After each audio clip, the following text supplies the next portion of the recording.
کبھی صلاح الدین ایوبی تو کبھی صدام حسین اور اب ایک نیا نام ابراہیم ٹراورے۔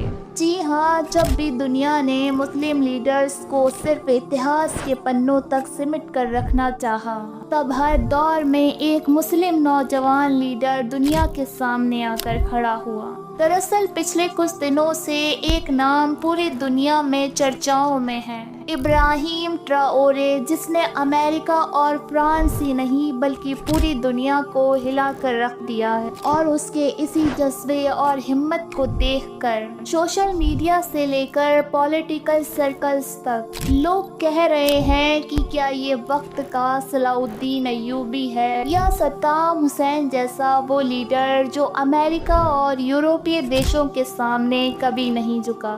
دوستوں، صرف 35 سال کا یہ نوجوان لیڈر، جس کے پاس نہ بڑے ویپنز ہیں اور نہ ہی کسی سپر پاور کا سپورٹ، لیکن پھر بھی دنیا اس سے کیوں ڈر رہی ہے؟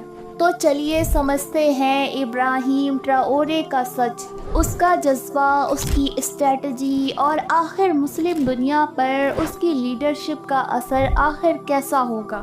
حالانکہ دوستو، صلاح الدین ایوبی، صدام حسین اور اب ابراہیم ٹراورے، تینوں کا دور الگ الگ ہے، لیکن یہاں ایک چیز تینوں میں کامن ہے: لیڈرشپ، عزت اور مقابلہ۔ اور تاریخ سے آج کے بیچ کا یہ سفر شروع ہوتا ہے صلاح الدین ایوبی سے، ایک مشہور مسلم جنرل جنہوں نے یروشلم کو اپنے دشمنوں سے آزاد کرایا، لیکن انسانیت کو کبھی نہیں چھوڑا اور پوری مسلم دنیا کو ایک جوش دیا عزت اور انصاف کے ساتھ جینے کا۔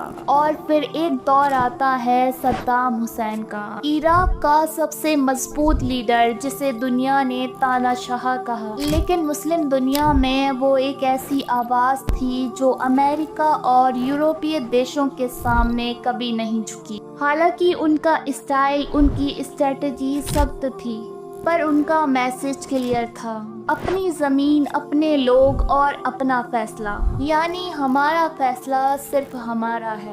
اور اسی طرح آج مسلم دنیا میں ایک نیا نام چھایا ہوا ہے، ابراہیم ٹراورے، جس کی عمر تو صرف 35 سال ہے، لیکن اس کی سوچ، اس کا ایکشن، اس کا تجربہ کسی بزرگ لیڈر سے کم نہیں ہے۔ سال 2022 افریقہ کے برکینا فاسو میں ابراہیم ٹراورے نے پاور سنبھالی تاکہ اپنے دیش کو آتنکواد، بھوک اور فرنگی لوٹ سے بچا سکے۔ اور پھر اس نے اپنے دیش سے فرانس کے ملٹری بیس کو نکال پھینکا، اور اتنا ہی نہیں بلکہ گولڈ اور یورینیم پر اپنا کنٹرول کیا، اور اپنے لوگوں سے کہا کہ ہمارا سونا صرف ہمارا ہے۔ افریقہ کو لوٹنے کا دور ختم، اب ہم کسی کے غلام نہیں ہیں۔ لیکن دوستوں، یہاں سوچنے والی بات یہ ہے کہ ابراہیم ٹراورے صرف کرسی پر نہیں بیٹھا، بلکہ وہ نوجوان خود جنگلوں میں جا کر اپنی فوج کے ساتھ اپنے دیش کے لیے لڑ رہا ہے،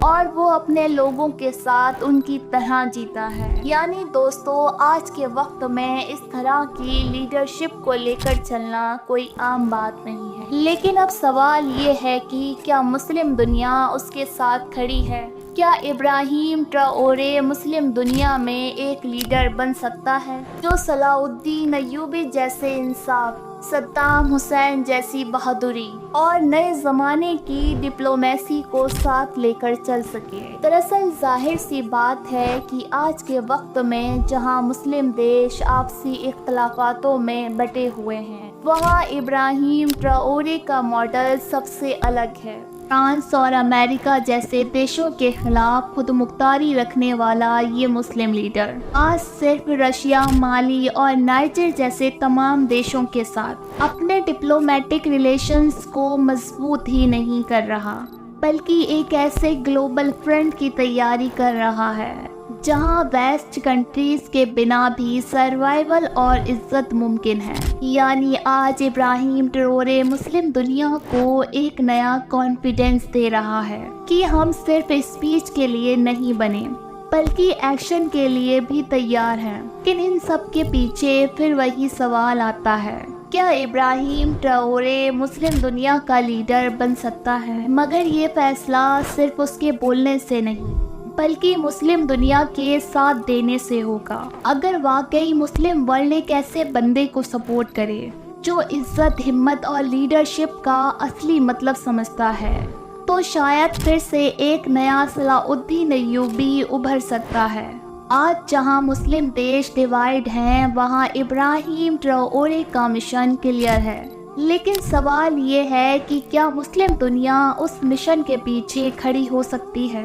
کیا ہم ایک ایسے لیڈر کو سپورٹ کرنے کے لیے تیار ہیں جو صرف بولتا نہیں بلکہ کر کے دکھاتا ہے؟ آپ صلاح الدین ایوبی اور صدام حسین سے لے کر ابراہیم ٹراورے کی لیڈرشپ کو کس نظریے سے دیکھتے ہیں، ہمیں کمنٹ سیکشن میں ضرور بتائیں۔ ویڈیو کو زیادہ سے زیادہ شیئر کریں اور ہمارے چینل ایس ایچ ہسٹری کو سبسکرائب کر بیل آئیکن کے بٹن کو ضرور دبا دیں۔